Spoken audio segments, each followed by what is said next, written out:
श्रीगुरुभ्यो नमः। कान्ताय कल्याणगुणैकधाम्ने नवद्योनाथप्रतिमप्रभाय नारायणायाखिलकारणाय श्रीप्राणनाथाय नमस्करोमि। श्रीमत्समुद्रविजय चतुर्थसर्ग 15ನೇ ಶ್ಲೋಕ. स्तुतं यतीन्द्रानुचरं विरागिणं निशम्य सन्न्यासनिबद्धमानसं सुवत्सलौ रूप्यतलालयस्थितं वियोगतान्तौ पितरौ समीयतुः. स्तुतं यतीन्द्रानुचरं विरागिणं निशम्य सन्न्यासनिबद्धमानसं सुवत्सलौ ರೂಪ್ಯತಲಾಲಯಸ್ಥಿತಂ ವಿಯೋಗತಾಂತೌ ಪಿತರೌ ಸಮೀಯತುಃ. ಅಂದರೆ ಹಿಂದೆ ಹೇಳಿದಂತೆ ಆಚಾರ್ಯರು ತಮ್ ಉಪಾಸಸಾದ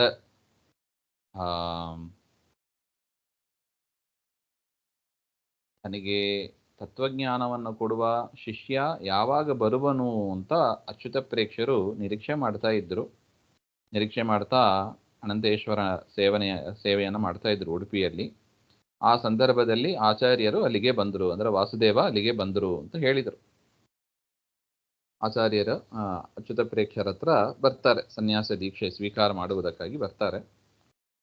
ಇವರು ಮನೆಯಲ್ಲಿ ಗೊಂದಲ ಶುರುವಾಯಿತು. ಸುತಂ ಯತೀಂದ್ರಾನುಚರಂ ವಿರಾಗಿನಂ ನಿಶಮ್ಯ.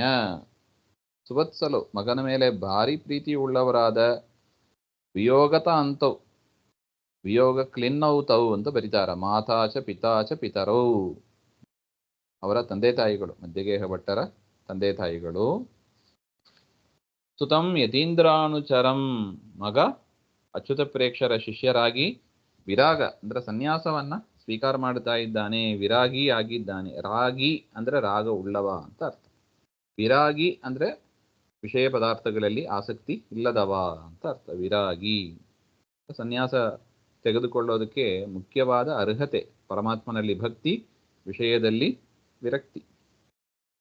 ಈ ರೀತಿಯಾಗಿ ಆ ವಾಸುದೇವ ಸನ್ಯಾಸೇ ನಿಬದ್ಧಂ ನಿಷನ್ನಂ ಮಾನಸಂ ಮನಃ, ಸನ್ಯಾಸ ತೆಗೆದುಕೊಳ್ಳಬೇಕು ಹಾಗೆ ಅಂತ ಮನಸ್ಸಿನಲ್ಲಿ ದೃಢ ನಿರ್ಧಾರ ಮಾಡಿದವರಾಗಿದ್ದಾರೆ ಎನ್ನುವುದನ್ನು ತಿಳಿದವರಾಗಿ ರೂಪ್ಯತಲೆ ಅಂದರೆ ರೂಪ್ಯ ಪೀಠದಲ್ಲಿ ಉಡುಪಿಯಲ್ಲಿ ಯಹ ಆಲಯ ಮಂದಿರಂ ಯಸ್ಮಿನ್, ಉಡುಪಿಯಲ್ಲಿ ಇದ್ದಾರೆ ಅಂತ ತಿಳಿದು ನಿಶಮ್ಯ ಸಮೀಯತುಹು, ಆ ಸನ್ಯಾಸಿಗಳು ಅಚ್ಯುತ ಪ್ರೇಕ್ಷರು ಮತ್ತು ವಾಸುದೇವ ಉಡುಪಿಯಲ್ಲಿ ಇದ್ದಾರೆ ಅಂತ ತಿಳಿದು ಸುತಂ ದ್ರಷ್ಟುಂ, ಮಗನನ್ನು ನೋಡಬೇಕು ಹಾಗೆ ಅಂತ ಅಲ್ಲಿ ಮಧ್ಯಗೇಹ ಭಟ್ಟರು ದಂಪತಿಗಳು ಅಲ್ಲಿಗೆ ಬರ್ತಾರೆ ಅಂತ ಅರ್ಥ. ಮಗನನ್ನು ಏನಾದ್ರು ಕನ್ವಿನ್ಸ್ ಮಾಡಿ ವಾಪಸ್ ಕರೆದುಕೊಂಡು ಹೋಗೋಣ ಅಂತ. ಎಲ್ಲಿಂದ ಬಂದರು? ಪಾಜಕ ಕ್ಷೇತ್ರದಿಂದ ಉಡುಪಿಯ ಅನಂತೇಶ್ವರ ದೇವಸ್ಥಾನಕ್ಕೆ ಬಂದರು ಅಂತ ಅರ್ಥ.